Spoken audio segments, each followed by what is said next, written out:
Kenapa lu, Jak? Jadi gini, gua abis buka saham di indeks saham syariah.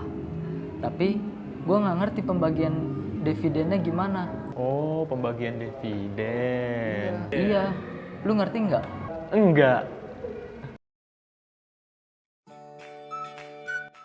Kali ini kita akan membahas mengenai chapter 12 yaitu investment. Investment dibagi menjadi dua. Pertama yaitu debt investment dan kedua share investment. Debt investment yaitu investasi dalam bentuk hutang seperti obligasi yang memiliki jangka waktu panjang. Share investment yaitu investasi dalam bentuk saham yang dimana memiliki jangka waktu lebih pendek daripada debt investment. Pencatatan di dalam debt investment dibagi menjadi 4, yaitu ketika membeli, ketika mengakui interest, ketika mendapatkan interest, dan ketika menjual. Yang pertama ialah jurnal pembelian. Jurnal pembelian itu debt investment pada cash. Kenapa debt investment pada cash? Karena ada pembelian investasi. Makanya di debit kita dicatat debt investment, sedangkan di kredit kita pencatatannya ialah cash karena kita mengeluarkan uang. Yang kedua ialah mengakui interest. Kita mengakui interest ketika di akhir tahun. Jadi mengakui interest itu kita belum ngedapatin interestnya, tapi kita hanya mengakui. Jadi kita belum ngedapatin pendapatan dari interest tersebut. Maka jurnalnya ialah interest receivable pada interest revenue. Yang ketiga ialah mendapatkan interest. Mendapatkan interest jurnalnya cash pada interest revenue. Mendapatkan interest juga bisa jurnalnya cash pada interest receivable. Kenapa cash pada interest receivable?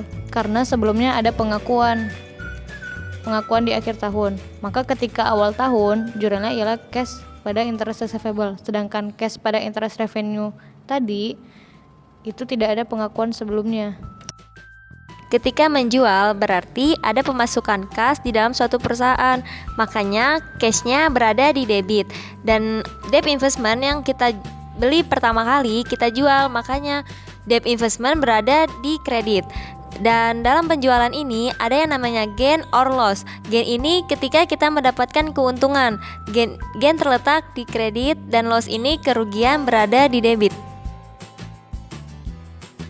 Share investment ini pencatatannya sama seperti debt investment, tetapi ada dua yang berbeda. Ketika share investment mengakui dividen dan membayar dividen. Tetapi ketika berada di debt investment, pencatatannya ini mengakui interest. Ketika kita membeli, berarti share investment dalam perusahaan tersebut menambah. Berarti share investment berada di debit dan cash kita berada di kredit. Kenapa? Soalnya ketika membeli uang kita keluar. Yang kedua yaitu mengakui dividen.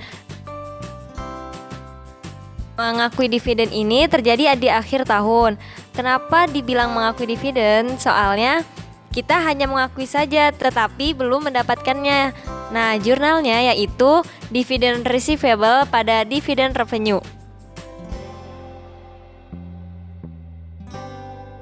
Pembagian dividen dibagi menjadi 3. Kalau 0-20% menggunakan cost method.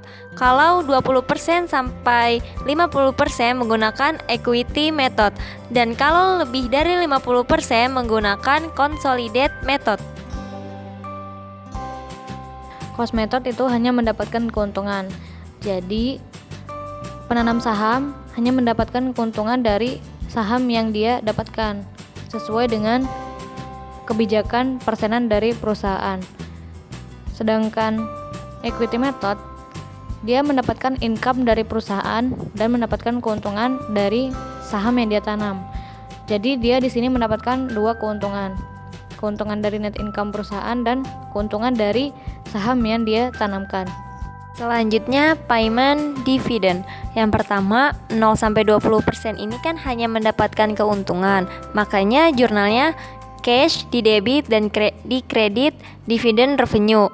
Yang kedua 20-50% mendapatkan net income dan dividen. Ketika net income jurnalnya share investment pada revenue from share investment, dan dividennya yaitu jurnalnya cash pada share investment.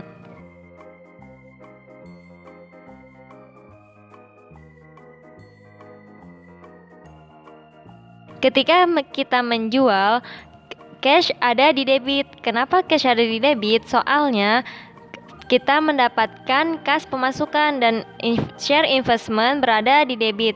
Kenapa ada di debit? Soalnya kita menjual share investment, makanya share investment kita berkurang, ada di debit. Ketika kita menjual, pasti ada yang namanya keuntungan dan kerugian. Ketika kita mendapatkan keuntungan tersebut kita masukkan ke dalam jurnal di kredit. Dan ketika kita mendapatkan kerugian, jurnalnya berada di debit, yaitu loss. Nah, sekarang lu sudah ngerti kan dengan penjelasan yang tadi? Alhamdulillah udah ngerti. Jadi kalau pembagian dividennya itu tergantung dari kita naruh sahamnya itu berapa persen. Benar sekali. Dan pembagiannya itu dibagi menjadi 3 jenis. Yang pertama ada 0-20% saham yang kita investasikan, itu kita akan mendapat keuntungannya aja. Dan jurnalnya itu kita menggunakan cost method. Lalu yang kedua itu ada 20% sampai 50% dari saham yang kita investasikan itu kita mendapatkan keuntungan dan juga net income. Dan penjurnalannya itu menggunakan equity method seperti yang dijelaskan tadi. Dan yang ketiga dan yang terakhir itu 50% lebih.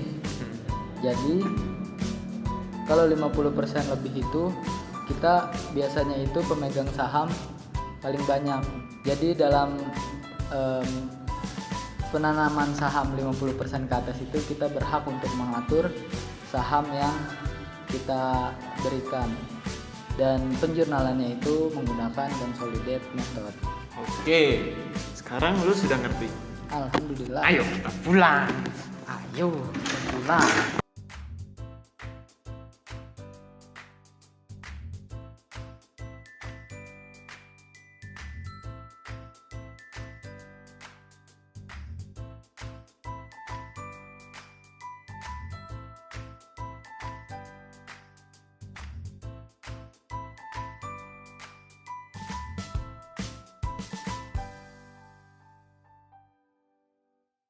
Action.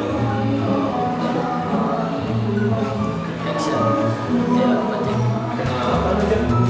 jadi gini, gua habis buka perusahaan apa jadinya? Tapi tadi. Pertama kali kita membeli investornya, membeli debtnya, terus ngambil interestnya. Kelewatan kebiasaan nggak boleh keluar kotak.